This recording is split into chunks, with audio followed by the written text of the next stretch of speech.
بسم اللہ الرحمن الرحیم۔ السلام علیکم۔ محرم کے مہینہ میں جو صبح و شام یہ کلمات پڑھے گا پورا سال 70,000 فرشتے حفاظت کریں گے۔ رسول کریم صلی اللہ علیہ وسلم نے فرمایا کہ اللہ تعالیٰ کی شان یہ ہے کہ وہ گناہ بخشتا ہے، مصائب و آلام دور کرتا ہے، کسی قوم کو بلندی عطا فرماتا ہے اور کسی قوم کو پستی سے دوچار کر دیتا ہے۔ اس مولا کریم کی پاک بارگاہ میں دعائیں پیش کی جا رہی ہیں۔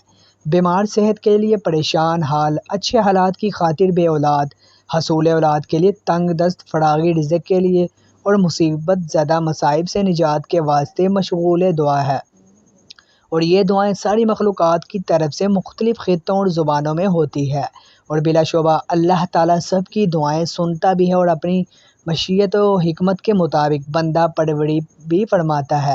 ناظرین، یہ وہ کلمات ہیں کہ جب کوئی بندہ انہیں پڑھتا ہے تو اللہ اپنے 70 فرشتے اس بندے کی حفاظت کے لیے مقرر کر دیتا ہے، جو ہر معاملات میں اس بندے کی غیبی مدد کرتے ہیں، اس کے ہر کام میں آسانیاں پیدا کرتے ہیں، اس کے راستے سے آئی رکاوٹوں کو دور کرتے ہیں، اس بندے کے گھر کو دولت سے، رزق سے، اللہ کی رحمتوں برکتوں سے بھر دیتے ہیں۔ تو جو بندہ محرم میں یہ کلمات پڑھے گا، اللہ اسے غنی کر دے گا، اللہ اس پر آنے والی مصیبتوں، پریشانیوں کے دروازے بند کر دے گا، اللہ اس پر محتاجی کا دروازہ بند کر دے گا۔ تو وہ کلمات یہ ہیں، محرم کے مہینے میں روزانہ 1 بار یا 3 بار لازمی پڑھیں۔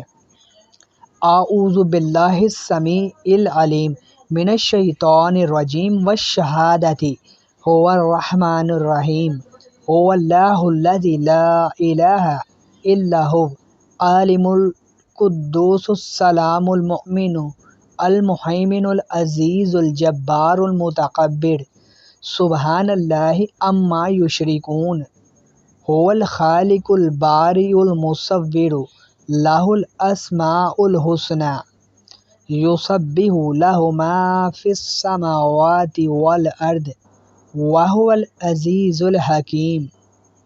تو آپ ان کلمات کو لازمی پڑھیں، انہیں شیئر کریں، ویڈیو کو لائک، چینل کو سبسکرائب کریں۔